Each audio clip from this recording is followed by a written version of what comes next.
Guess who's back with another part? Yay! I know I said I was gonna do one a day, but I got bored and here we are.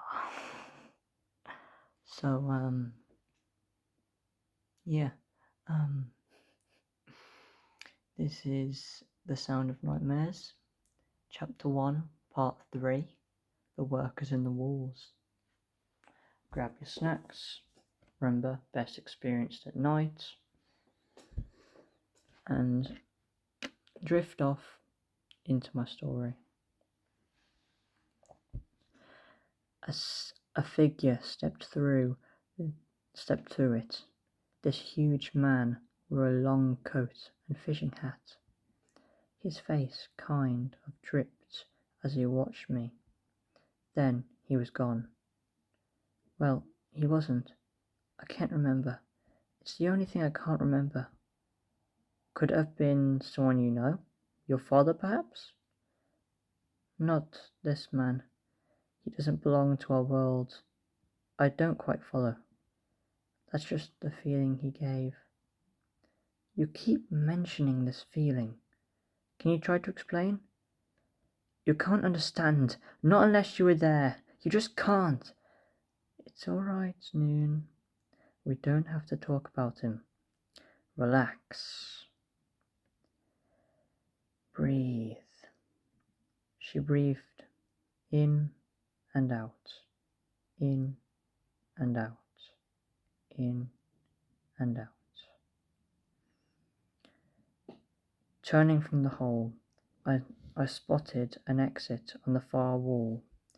That's where the clinking was loudest.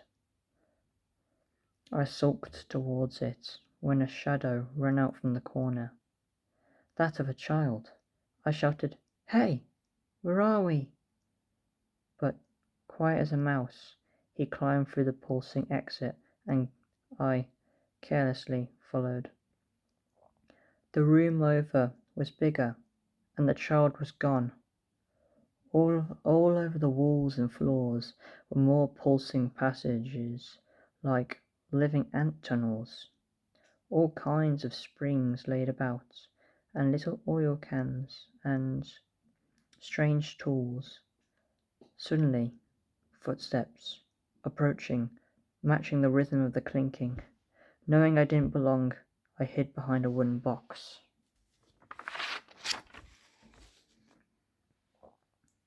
Peeking up, I saw others, small shadows, entering the room. They stepped by each other, silently. Most passed into different doors, but 2 stayed behind, searching through the springs. They were not children, not at all.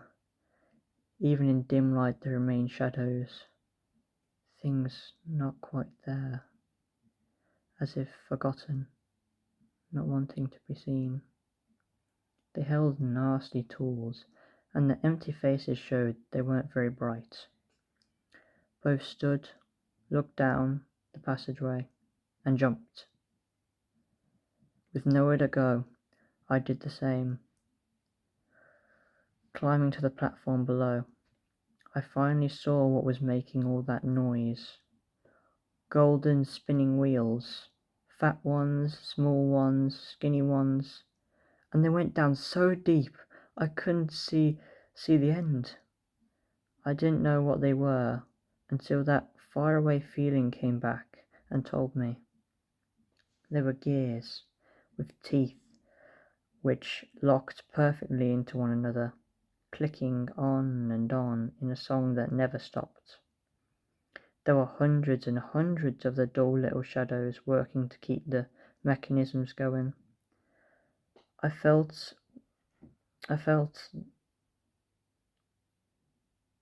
without their doing, the gears would surely stop, and the giant would break apart stone by stone. But as I leaned over the edge, distracted, my foot must have knocked a wrench.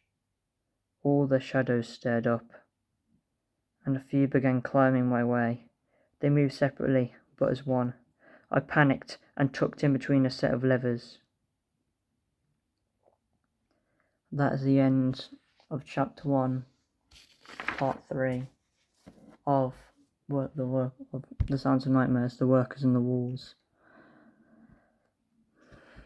I hope you enjoyed listening, and I will make another part tomorrow, or maybe tonight if I have some time. And have a good rest of your night.